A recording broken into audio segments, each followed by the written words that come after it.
بسم الله الرحمن الرحيم. الحمد لله رب العالمين، والصلاة والسلام على أشرف الأنبياء والمرسلين نبينا محمد وعلى آله وصحبه أجمعين، أما بعد. السلام عليكم ورحمة الله وبركاته. قابل احترام سامعین، آپ کی خدمت میں اربعین نوویہ کی 20ویں حدیث، اس کا ترجمہ اور اس سے مستنبط چند فوائد و احکام پیش کیے جا رہے ہیں۔ عن ابی مسعود عقبة بن عامر الانصاری البدری رضی اللہ عنہ قال قال رسول اللہ صلی اللہ علیہ وسلم ان مما ادرک الناس من کلام النبوة الاولى اذا لم تستحی فاصنع ما شئت، رواہ البخاری۔ ترجمہ: ابو مسعود عقبہ بن عمر انصاری بدری رضی اللہ عنہ سے روایت ہے کہ رسول اکرم صلی اللہ علیہ وسلم نے ارشاد فرمایا، پہلی نبوتوں کے کلام میں سے جو بات لوگوں تک پہنچی ہے، ان مما ادرک الناس من کلام النبوۃ الاولی، پہلی نبوتوں کے کلام میں سے جو بات لوگوں تک پہنچی ہے اس میں سے ایک یہ ہے کہ جب تمہیں شرم نہ ہو تو جو چاہو کرو۔ اسی بخاری نے روایت کیا ہے۔ معزز سامعین کرام، یہ بڑی اہم حدیث ہے جو ہمیں شرم و حیا کے ایمان کا جز ہونے پر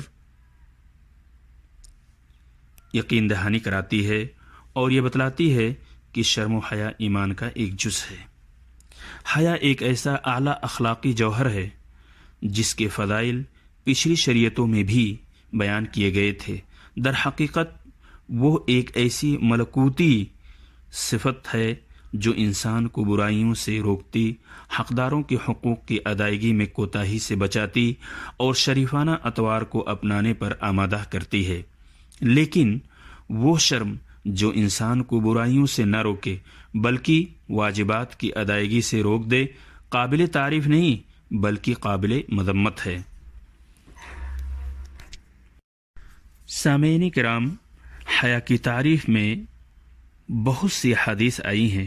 نبی اکرم صلی اللہ علیہ وسلم کا ارشاد ہے، حیا ایمان کی ایک شاخ ہے۔ الحیاء شعبۃ من الایمان، حیا ایمان کی ایک شاخ ہے۔ یہ روایت متفق علیہ ہے، بخاری اور مسلم کے اندر موجود ہے۔ نیز صلی اللہ علیہ وسلم کا ارشاد ہے، حیا خیر ہی خیر ہے اور اس کا انجام خیر ہی ہوتا ہے۔ یہ روایت آپ کو صحیح مسلم کے اندر ملے گی۔ سامعین کرام، اس حدیث کا مطلب دو طرح سے ہو سکتا ہے۔ اربعین نوویہ کی یہ 20ویں حدیث کا مطلب دو طرح سے ہو سکتا ہے۔ ایک تو یہ کہ جو کام تم کو کرنا ہے یا دو کام تم کرنا چاہتے ہو اسے دیکھو، اگر وہ ایسا نہ ہو جس سے شرم کیا جائے تو اسے کر ڈالو، اور اگر وہ ایسا کام ہو جس سے شرم آتی ہو تو اسے چھوڑ دو اور مخلوق کی پرواہ نہ کرو۔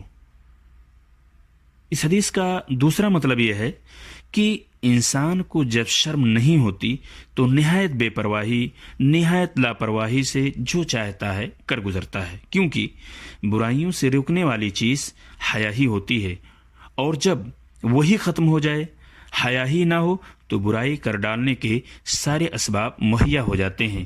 اس لیے انسان کے اندر حیا کا پایا جانا ضروری ہے، اور امید ہے کہ ہم اور آپ ایمان کی اس شاخ کو اپنی اس کی جگہ پر ہی استعمال کریں گے، جیسا کہ اس سے پہلے ہم نے آپ کو بتلایا کہ وہ شرم، وہ حیا جو انسان کو برائیوں سے نہ روکے بلکہ واجبات کی ادائیگی سے روک دے، تو یہ حیا قابل تعریف نہیں بلکہ قابل مذمت ہے۔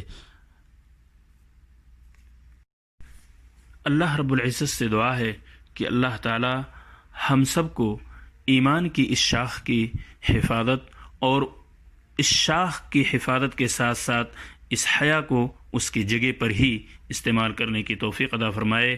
آمین۔ السلام علیکم ورحمۃ اللہ وبرکاتہ۔